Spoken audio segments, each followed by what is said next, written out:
Llega a Nada que Perder, periodismo improvisado. Nelson Cecín analiza la actualidad a su antojo.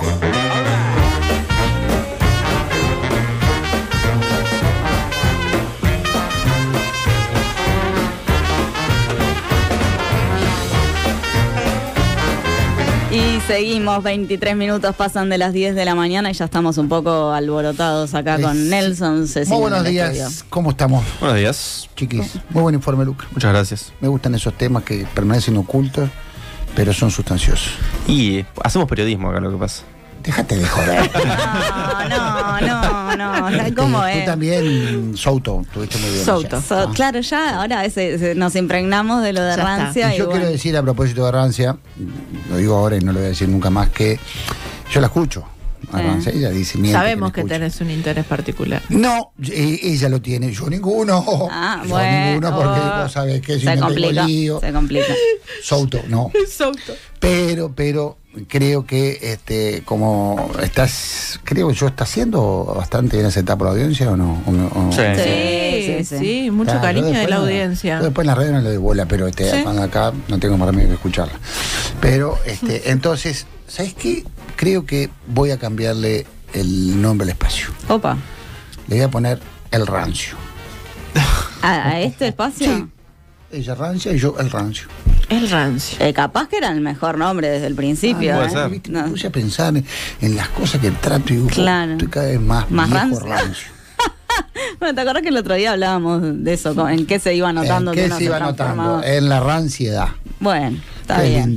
Qué lindo. Nos saludamos al pulpo. El pulpo está a cada paso, es un mueble, es una mueble es horrible. No, que uno que no quiere se choca con él, porque es tan pulpo. Sos un mueble. Tantos brazos. Chocan con el dedito chiquito del pie. Tantos brazos tiene, tantas cosas. Yo hablo más. Estoy condenado a hablar más con el pulpo que con la chela. En fin. Una de las cosas mejores que tiene la chela es que no habla. Bueno. Imagínate la chela hablando. No, lo que sería, por eso. Imagínatelo. Con ese ladrillito. Gritaría todo el tiempo. No, insoportable. ¿Cómo? Insoportable callado. No, de vuelta. No, de se nuevo. mete en muchas reuniones la chela, aparte, le encanta meter cuchara. Mete cuchara en todas las reuniones. Chapo el teléfono. ¡Guau! Está atrás. ¿Otro? No, tenemos que hacer estos cortes con los ladridos. Es que de tanto escucharla me sale igual casi prácticamente, ¿no? Bueno, ¿qué tenemos hoy? Hoy tenemos un intítulo, una oposición que aún se cree gobierno o quiere impedirlo. Entre paréntesis, ¿por qué el otro día estaba pensando algo que no ocurre con frecuencia, pero bueno, a veces toca, até algunos episodios que ocurrieron, sobre todo a nivel parlamentario, y atándolo con este inicio del gobierno, que también es el inicio de la oposición, ¿no? La otra vez, cuando se festejaban los 100 días de gobierno, yo prefería hablar de los 100 días de la oposición, y ahí marqué algunas cosas que creo que están teniendo cierta continuidad. ¿Por qué? Porque hubo 3 temas que fueron de agenda, pero 3 temas trascendentes que a mí me permitieron leer cierto comportamiento de las oposiciones, ¿tá? Haciendo la salvedad, claro, de último momento de cabildo abierto que vota con el oficialismo la rendición de cuentas, pero digamos quiero referirme a la oposición, o las oposiciones mayoritarias, que son naturalmente blancos y colorados, en 3 temas de agenda, 3 temas importantes de agenda, como la posibilidad de crear el Ministerio de Justicia, como el tema de las cajas profesionales, bueno, y el más reciente de esta semana, que fue la rendición de cuenta en general y en particular la decisión de blancos y colorados de no acompañar los artículos extras que mandaba el gobierno, que uno de ellos era aumentar el tope del endeudamiento del país, y los otros eran para cubrir déficit de el Ferrocarril Central, de ACE y Ministerio de Salud Pública, ¿no?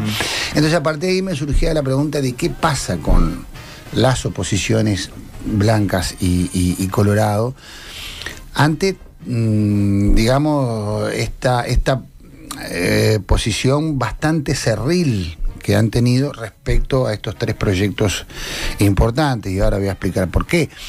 ¿Qué pasa con estas oposiciones si realmente quieren seguir ejerciendo el gobierno que perdieron a través de su postura, o si, por el contrario, quieren generar impedimentos extras del gobierno, a quien tiene el gobierno hoy, que es el Frente Amplio, ¿no? El otro día discutíamos nosotros ahí en el pasillo que bueno, como toda oposición, no siempre, digamos, el deber de una oposición es controlar, oponerse, pero no hacerlo de manera irracional.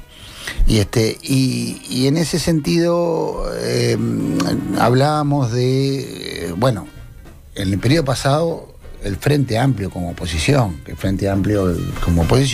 también tuvo posicionamientos bastante duros en temas muy importantes. Pero la diferencia con esta oposición de hoy en día es que en el periodo pasado el Frente Amplio podía patalear todo lo que quisiera, que no pasaba nada. Claro, no iba a poder lograr nada. Quiere decir, no estaba en juego la gobernabilidad. En este periodo sí está en juego la gobernabilidad. ¿Por qué? Porque el Frente Amplio es minoría en una de las 2 cámaras, en la Cámara de Diputados. Y yo creo que cada vez más vamos a ir teniendo en ese sentido lo que yo entiendo como un parlamento unicameral. O sea, la Cámara que va a importar, y cada vez más, paradojalmente, claro. Va a ser la Cámara de Diputados, porque políticamente tiene mucho más peso la Cámara de Senadores. Ya se demostró ahora con esta citación al fiscal Percivale, por ejemplo, ¿no? Que los partidos Blanco y Colorado no pudieron citarlo al fiscal de especialización de delitos de lesa humanidad para explicar los dichos sobre Díaz en esta entrevista que dio en Abueno.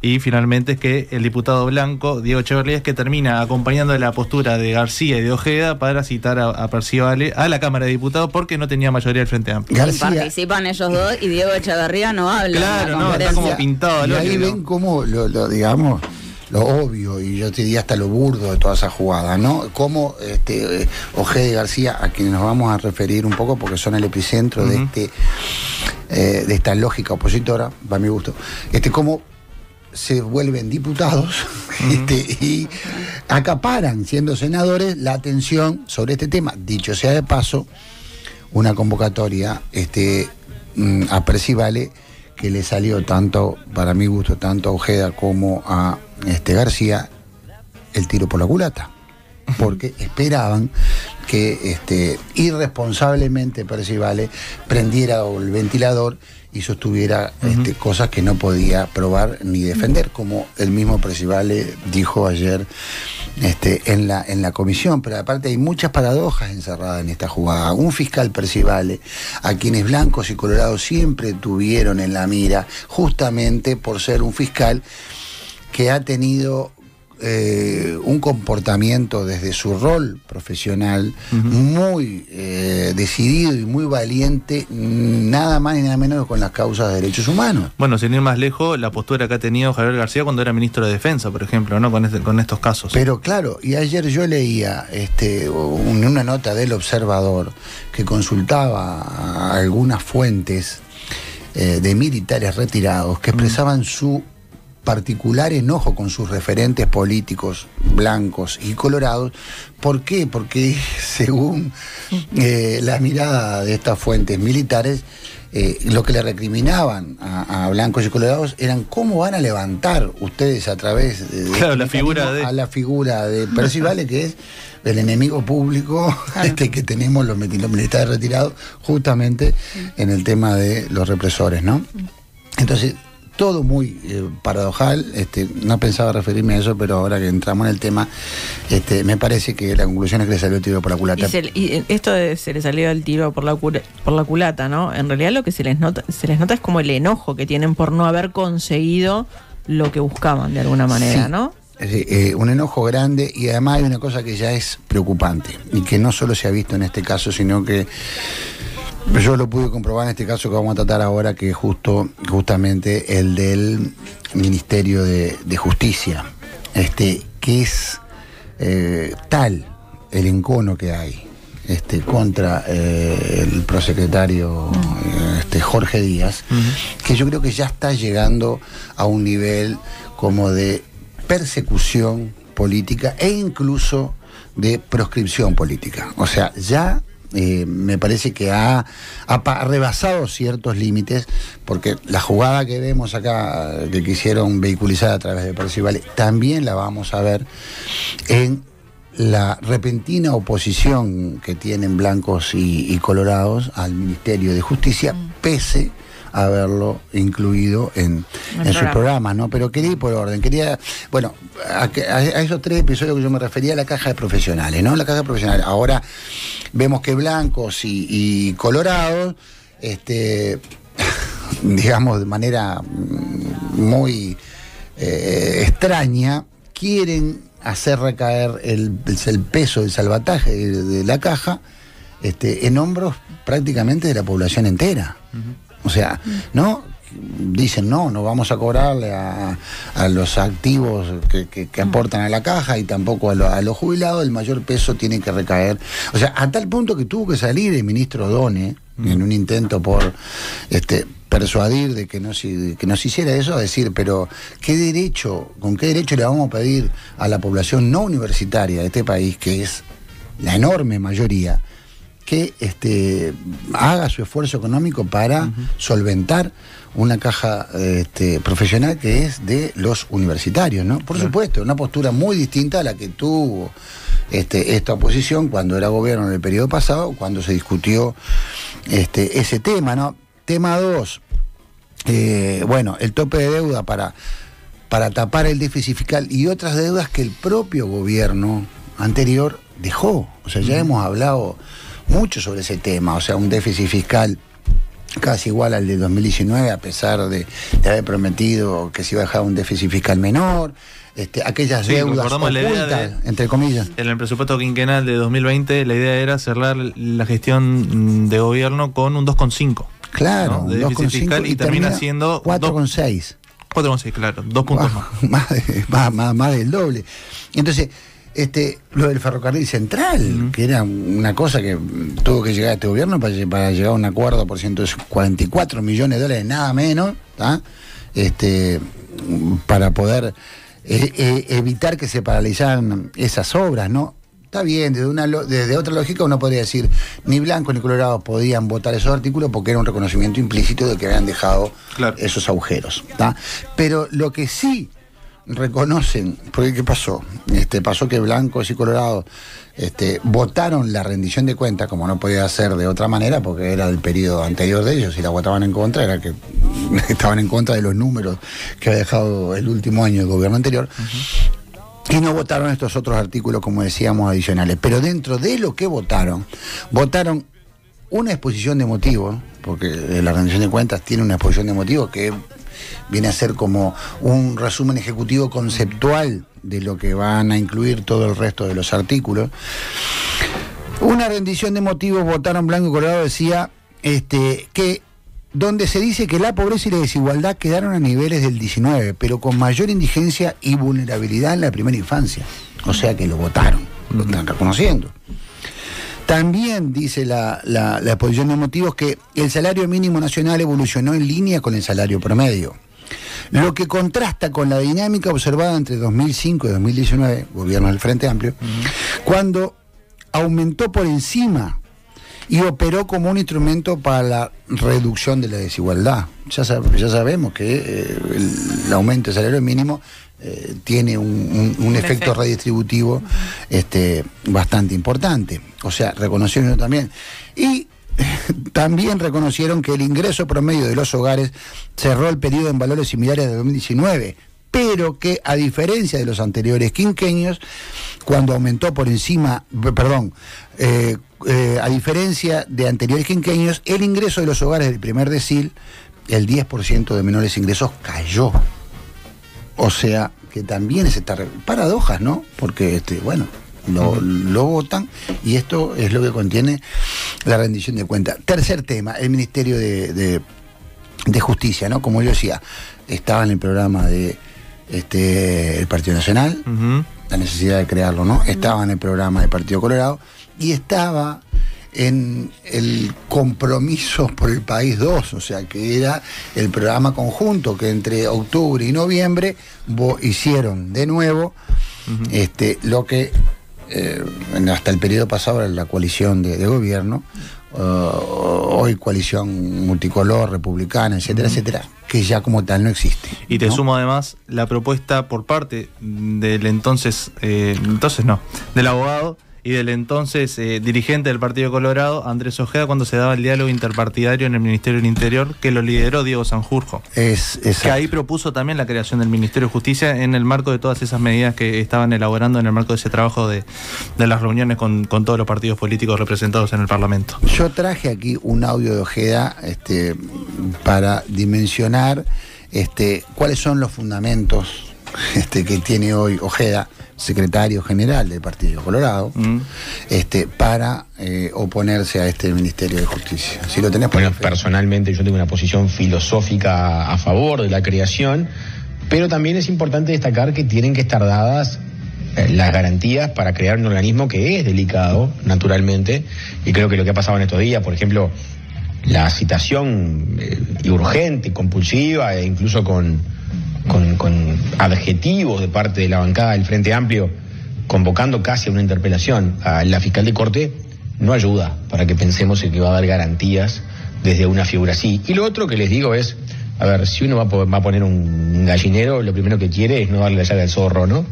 Entonces, en ese sentido, yo creo que hoy, con cautela, vamos a ver cómo viene el planteo y en base a eso veremos. Pero a mí, darle la llave del gallinero al zorro no me hace mucha gracia. ¿Quién es el zorro en todo? Cada uno sacará sus conclusiones. Yo hasta ahí voy a llegar hoy, pero me...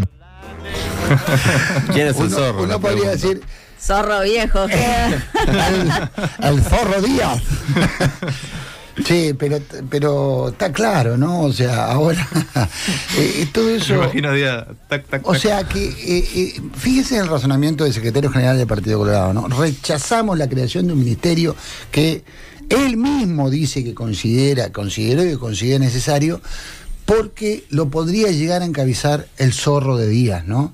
O sea, digamos, el argumento se explica por sí solo, ¿no? Hoy hablábamos de persecución bastante preocupante y compleja. Bueno, en este episodio también vuelve a quedar demostrado, ¿no? O sea, me importa nada lo que pueda solucionar ese ministerio, que entre otras cosas se piensa pasar del Instituto Nacional de Rehabilitación, que es un gran dolor de cabeza para el Ministerio del Interior, a ese lugar. Se piensa, bueno, reordenar administrativamente el sistema de justicia. O sea, tiene una serie de facultades que podrían llegar a mejorar ciertas políticas públicas, y nada menos que en el plano de la seguridad y la justicia. Pues no, la oposición es porque lo va a encabezar el Yo creo que igual zorro, ¿no? ahí hay un poco y un poco. O sea, me parece que sí, hay una cuestión con Díaz y eso viene desde hace tiempo. También me parece que es en parte una excusa para no terminar acompañando justamente otro proyecto más que es del gobierno. O sea, me parece que lo de Díaz también sirve como, bueno, una explicación para no llevarte a otro proyecto. Puede ser que haya... Yo si me tuviera que jugar, te diría que... Sí, vas por la primera. Me jugaría un 80-20. Un 80 por el zorro Díaz y un 20 porque, bueno, no se le quiere votar. Sí, le quiero poner un palo en la rueda del gobierno. Después cambian, ¿no? Pero lo curioso en esto que otra vez vemos operar de manera conjunta a Ojeda y al senador García. ¿Por qué? Porque el senador García fue un poco más allá incluso y dijo al diario El País que no están dadas las condiciones políticas para crear un Ministerio de Justicia. ¿Pero por qué? ¿Cuál fue la explicación que dio?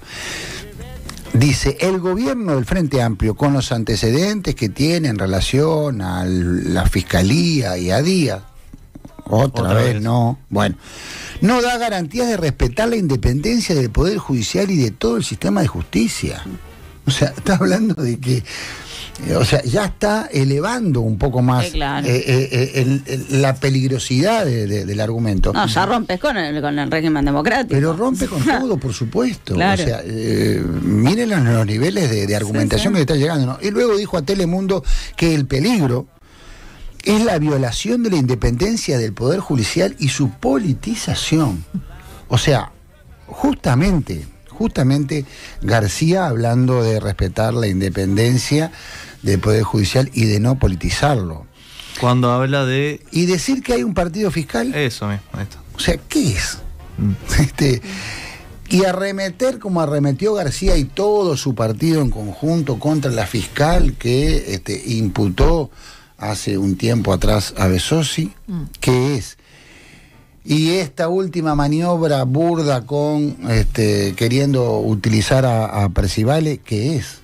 O sea, pero además, lo hemos hablado acá más de una vez, durante el periodo pasado, tuvimos desde las alturas del poder varios episodios que vulneraron o que intentaron vulnerar esa independencia del sistema de justicia y que además intentaron politizarlo groseramente.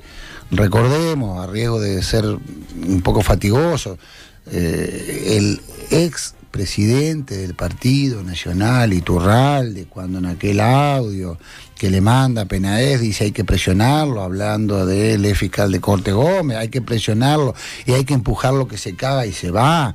Recordar, nunca me voy a cansar de recordarlo, aquella reunión, digamos que algo muy parecido a algún mecanismo de presión de 5 senadores de la entonces coalición de gobierno, también con el fiscal Gómez, para pedir que se acelerara la causa de Charles Carrera, que luego terminó en lo que terminó.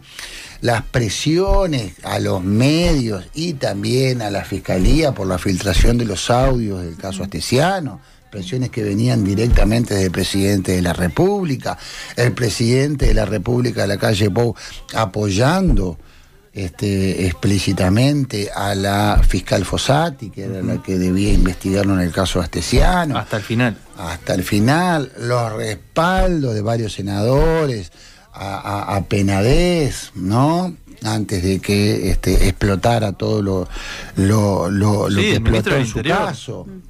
El ministro del Interior, claro.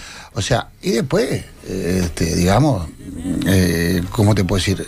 La otra embestida, revestida en la falta de presupuesto, ¿no? Y revestida también en no llegar a un acuerdo para nombrar un fiscal de corte, sí, ¿no? Y tener al interino, ¿no? Bueno, pero por eso decía yo... Que ahora están contentos igual con la interina.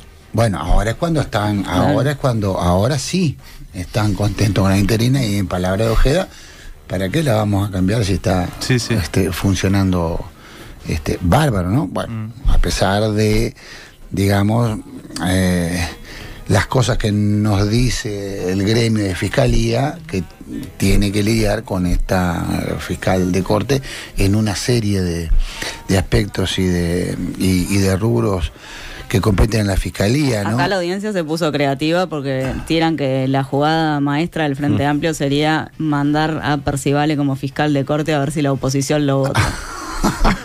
Eso sería buenísimo. La verdad, que sería no sé si alguien la está pensando, porque el propio Percivale dice que cuando fue en el 2012. Él sonó como para fiscal de corte, ¿no? Bueno, pero la audiencia anda rápido. Pero mirá vos, inteligencia política se llama eso, ¿no? Sí. Sería algo similar a lo de Argimón para claro, digamos, ¿no? La embajada, ¿no? en UNESCO, ¿no? A mí me parece que puede ser una cosa muy buena, pero yo decía, siempre aparecen García y Ojeda. Como García y Ojeda como los dos mayores exponentes de un tipo de oposición que, ¿cómo te puedo decir? Que está buscando la tierra arrasada. O sea, no hay nada, es todo absolutamente cuestionable, es todo condenable. Me hace acordar aquella vieja frase que creo que era de Álvaro Bayo, por allá, cuando gana el gobierno blanco, ¿no? Por el 59, cuando dice a los blancos ni un vaso de agua. Bueno, en este caso yo creo que la teoría tanto de Ojeda como de García, al Frente Amplio ni un vaso de agua sería, ¿no? Entonces como que son los expositores, incluso como que voy a mostrar esto de Percivale, de las jugadas políticas más inescrupulosas, digamos, ¿no? Porque se nota, digamos, la jugada, el objetivo de la jugada por todos lados, ¿no? Ustedes recuerdan cuando García hace poco tiempo habló que la contradicción principal en este momento en el país era el modelo de la libertad. Sí. Estaba entre el modelo de la libertad y el socialismo, ¿no? O sea, acá nos burlábamos un poco, decían, bueno, está en juego la libertad, imposible, pero tampoco hay socialismo, porque digamos, el Frente Amplio hoy no propugna, está lejos de propugnar un modelo así, ¿no? Yo asemejo a García, sobre todo en este caso, como el salle de la derecha frente al gobierno. O sea, esa es la postura que está teniendo, me parece, García en este momento. La pregunta que uno se hace, y es a modo de pregunta porque faltan elementos de la realidad o es muy temprano como para tener una respuesta, es si la lógica de los García y de los Ojeda, en tanto a estilo de oposición, es la que se va a imponer frente al resto de sus correligionarios, tanto blancos como colorados. No, yo estaba pensando eso, que en los últimos días no hemos escuchado a Bordaberry. No hemos escuchado a Bordaberry, hemos escuchado muy poco al resto de los competidores de, ¿saben? Algún tema, o sea, hemos escuchado a Heber hablando con esto del incendio de la cárcel, bueno, tratando de cobrar alguna cuenta. Con Álvaro Delgado también. Lo mismo con Delgado, pero la ofensiva política y mediática en el Partido Nacional la está llevando adelante y así, por lejos, con mucha luz, el senador García. Lo mismo pasa en el Partido Colorado. Por eso, o sea, cada uno cuando prende, ve X, ve esto, lo otro, están permanentemente, y aparte están permanentemente asusando, están permanentemente en esa posición. Entonces me pregunto, ¿qué pasa? Yo digo, es cierto que estamos en un momento, ¿cómo te puedo decir?, de diáspora o de fragmentación opositora. Es cierto que hoy la coalición existe y hay mucho, la coalición de multicolor, salvo en los departamentos donde se coaligó, pero en el funcionamiento general del país, en el funcionamiento parlamentario, no existe. Hay muchas pruebas hasta menores de ese dato, ¿no? Cuando terminó de votarse la rendición de cuentas, hicieron conferencia de prensa por separado, tanto blancos como colorados. ¿Ustedes vieron eso? Y ni hablar el odio que con Cabildo, ¿no? Ni hablar cómo se ha fustigado a Cabildo con esto. Hay una crónica que dicen que algún legislador colorado incluso le retiró el saludo. O sea, no, hasta ese punto. Quien ayer era un aliado, cierto, un aliado molesto, pero hasta ayer era un aliado. Y que mañana, por más que haya caído mucho en caudal electoral, lo vas a volver a precisar. Claro. O sea, sería muy poco inteligente desde el punto de vista opositor tirar a Cabildo Abierto a las manos del Frente Amplio de manera definitiva, ¿no? Se habla ya del Partido Colorado que está perdiendo credibilidad de cara a 2029 para formar la coalición republicana, ¿no? Pero después hay que ver. No, sí, obviamente. Después hay que verlo, después de eso. Falta mucho tiempo, o sea, falta mucho tiempo para responder la pregunta esa, que para mí hoy es más o menos inquietante, es digamos, toda la visibilidad opositora o la principal postura opositora quedará en manos de los Ojeda, de los García, o habrá, ¿no?, algún matiz ahí en el medio que permita ejercer ese juego de apoyar y oponerme, ¿tá?, legítimo, pero sin perder de vista que la gobernabilidad parlamentaria hoy en día, que es en la Cámara de Diputados, está en manos de lo que hasta ayer fue la coalición de gobierno, ¿no? Sí. Entonces, uno se pregunta, ¿es posible que una facción del Partido Colorado, en este caso el bordaberrismo, vote separada al ojedismo y apoye al gobierno? No sé, es un poco difícil pensarlo de antemano. ¿Por qué? Porque, bueno, digamos, hacerlo sería horadar la unidad partidaria. Y la unidad partidaria es muy cara. Y sobre todo, horadar la unidad partidaria desde la oposición. que se supone que cuando tenés Más que unido tenés que estar, estar. ¿no? Claro, más cohesionado, y que es más fácil, sería más fácil estar cohesionado de la oposición que desde el gobierno, ¿no? Porque, digamos, no tenés que lidiar con las tensiones, con el desarrollo de políticas públicas, etcétera, etcétera. No sé si va a ocurrir eso. Entonces, si eso no ocurre, van a tener que discutir internamente mucho cómo se siguen parando y cómo pueden llegar a darle gobernabilidad a algunas políticas de gobierno. Ahora vamos a tener en poco, vamos a ver eso, ni más ni menos que la ley más importante, ¿no? Sí, sí. Que es el presupuesto. Bueno, por lo pronto hay para el oficialismo, digamos, un salvavidas, en este caso, que es Cabildo Abierto.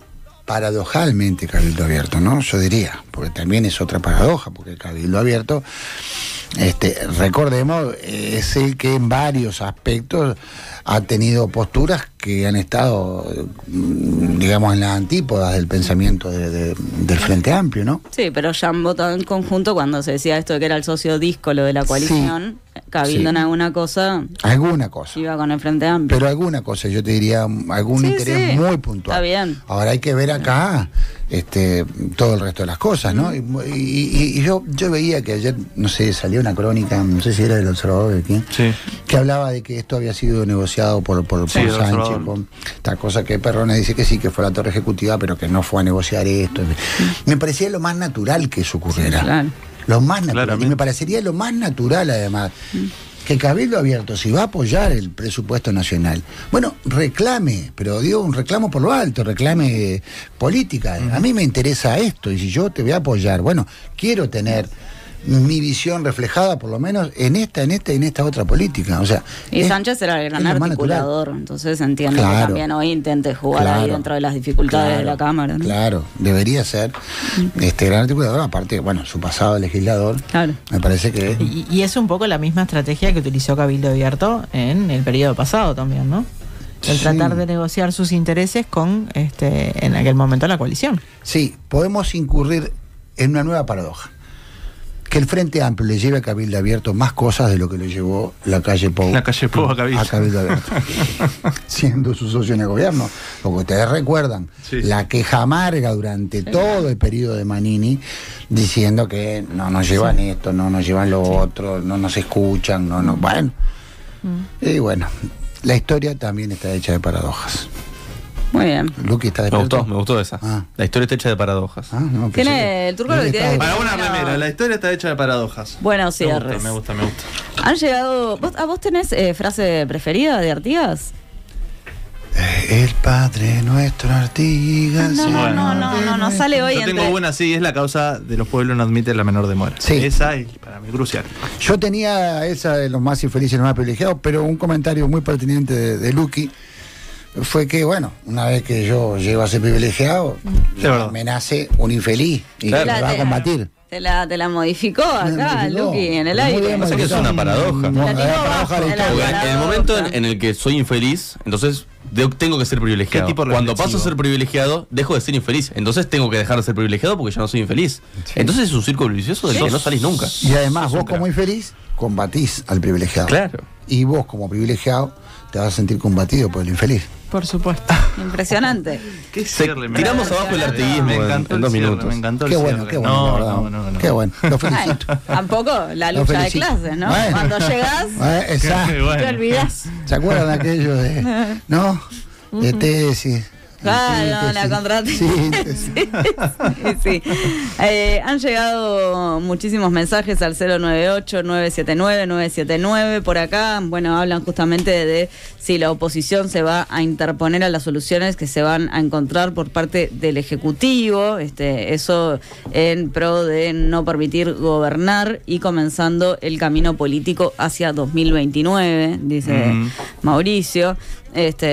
Bueno, también hablan de la alianza Ojeda-García. Vos ya tiraste esta de cuál va a ser la fórmula 2029. Sí, la fórmula 2029. La tiraste la pasada. Va a ser la calle Pou. Otra vez. Hay que guardar este corte para 2029. Bueno, y lo puedo seguir repitiendo. Hay una cosa que me inquieta, que no lo comenté. El peinado de Ojeda 2x3. ¿Eso te tiene mal? El copete que le aparece así. Para mí es un poco. ¿No te gusta el jopito? El jopito, no copete, no jopito. Jopito me parece un poco exagerado. ¿Saben qué me hace acordar? Ustedes son todos muy jóvenes, pero a una tira cómica que había, yo le decía dibujito animado. Sí.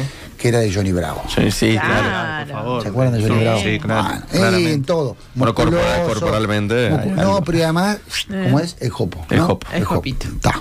He dicho. Era rubio, ¿no? Igual. Claro, era rubio. Claro. Mirá, negra. acá te dice Viviana, gracias por este periodismo improvisado y rancio.